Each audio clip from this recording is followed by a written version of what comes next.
नमस्कार मित्रहरू, यहाँलाई स्वागत छ जानकारी टेक्नेपाल युट्युब च्यानलमा। मित्रहरू, हामीले नेपालमा टिकटक बन्द भएको देख्न सक्छौँ। अहिले टिकटकलाई ब्यान गरिएको छ, तर ब्यान गरिए तापनि धेरैले टिकटक चलाइरहेका छन्, युज गरिरहेका छन्। त्यसमा धेरैले चाहिँ टिकटकलाई युज गर्नका लागि VPN युज गर्छन् भने धेरैले DNS सेटिङबाट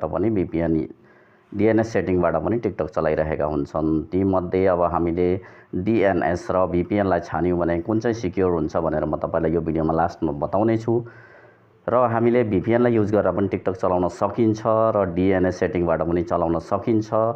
तर टिकटक चलाउनु अहिले नेपालमा गलत हो, नेपाल सरकारले ब्यान गरेको छ, नचलाउनु राम्रो हो। तर पनि धेरैले चलाइरहेका छन्, म पनि चलाउँछु भन्ने तपाईँहरूलाई लाग्छ भने तपाईँहरूले VPNलाई युज गर्न सक्नुहुन्छ। VPNलाई मानिसहरूले गलत प्रचार गरिरहेका छन्। VPNमा त्यस्तो गलत पनि हुँदैन।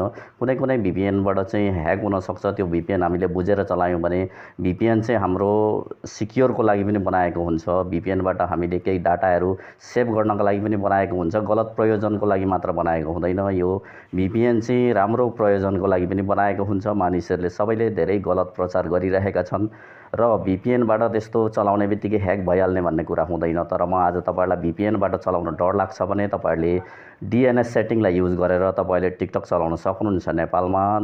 र त्यो कसरी चलाउने भनेर म तपाईँलाई यो भिडियोमा सिकाउँछु। अब VPN तपाईँहरू युज गर्न चाहनुहुँदैन भने तपाईँले DNS सेटिङबाट पनि टिकटक चलाउन सक्नुहुन्छ। त्यसको लागि सबभन्दा पहिला आफ्नो मोबाइलको सेटिङमा जानुपर्ने हुन्छ।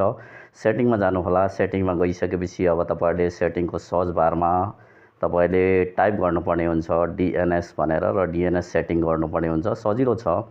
अब यहाँ हेर्न सक्नुहुन्छ, मैले आफ्नो मोबाइलको सेटिङमा गएर DNS लेखेँ। DNS लेखेर सर्च गरिसकेपछि यहाँ तपाईँहरूलाई देखाउँछ प्राइभेट DNS भनेर। यो प्राइभेट DNS चाहिँ तपाईँले टच गर्नुहोला। यो प्राइभेट DNSमा जब तपाईँहरूले टच गर्नुहुन्छ, यसको भित्र तपाईँहरू छिर्नुहुनेछ। त्यसपछि तपाईँलाई यहाँ तीनवटा अप्सन देखाउँछ। माथि अफ देखाउँछ, तपाईँहरूको अफ हुनसक्छ, तपाईँहरूको अटोमेटिक हुनसक्छ। अब यी दुईवटा छन् भने तपाईँले तल्लो सबभन्दा लास्टको private DNS provider host name भनेको छ, यो ठाउँमा टच गर्नुपर्ने हुन्छ। अब यो ठाउँमा टच गरिसकेपछि तपाईँहरूले अब यहाँनिरबाट चाहिँ तपाईँहरूले यहाँ हेर्न सक्नुहुन्छ enter host name of DNS provider भनेको चाहिँ यहाँ केही टाइप गर्नुपर्ने हुन्छ। यहाँ टाइप गरेर तपाईँहरूले चाहिँ DNS सेटिङबाट टिकटक चलाउन सक्नुहुनेछ। यो चाहिँ सिक्योर छ VPNको हिसाबमा।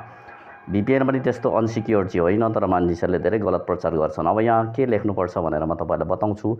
यहाँ दुईवटा तरिकामा तपाईँलाई सिकाउँछु। यहाँ अब हामीले यो ठाउँमा यहाँनिर टच गरेर चाहिँ यहाँनिर अब हामीले टाइप गर्नुपर्ने हुन्छ DNS। पहिलो तरिका भनेको DNS.adguard.com यति लेख्नु होला तपाईँले। DNS.adguard.com यति लेखेर यो सेभको अप्सनमा टच गर्नुहोला र तपाईँले सेभ गर्नुहोला। सेभ गरिसकेपछि तपाईँहरूले एकचोटि नेटलाई अफ गर्नुहोला र फेरि अन गर्नुहोला। यदि तपाईँहरूको यो सेभ हुन मानेन, कुनै मोबाइलमा यो सेभ हुन मान्दैन, त्यस्तो अवस्थामा तपाईँले अर्को दोस्रो तरिका युज गर्न सक्नुहुनेछ। जसकोमा यो सेभ हुन्छ, यो तरिका तपाईँहरूको युज भयो भने तपाईँले यहाँबाट पनि सिक्योर तरिकाबाट चाहिँ टिकटक चलाउन सक्नुहुनेछ। अब त्यो सेभ हुन मानेन भने तपाईँहरूको यो चाहिँ 100% सेभ हुन्छ। DNS लेख्नु होला, DNS.Google लेख्नु होला। तपाईँले यति लेखेर सेभ गर्नुहोला। यति लेखेर सेभ गरिसकेपछि जस्तोसुकै जुनै मोबाइलमा पनि तपाईँको सेभ हुन्छ। तपाईँहरूको यो सेभमा टच गरिदिनु होला। सेभ भइसकेपछि अब तपाईँले एकचोटि आफ्नो नेटलाई अफ गर्नु होला र फेरि अन गरिदिनु होला। त्यति गरिसकेपछि चाहिँ तपाईँहरूको टिकटक 100% चल्छ।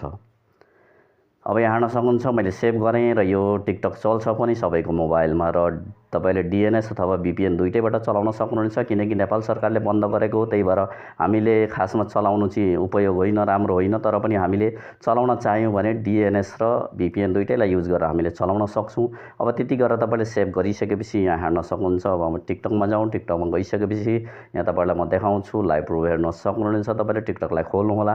खोलिसकेपछि तपाईँले नेपालमा बसेर पनि यसरी टिकटक चलाउन सक्नुहुनेछ, मजाले चल्छ।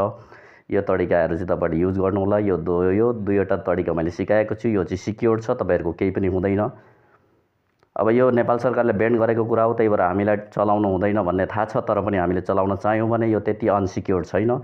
VPN पनि हामीले कुनै VPN एप्सलाई हामीले युज गऱ्यौँ भने त्यो चलाउन सक्छौँ, सिक्योर पनि हुन्छ। र कुनै एप्स चाहिँ अनसिक्योर हुन्छ, त्यो आफैले बुझेर चलाउने हो।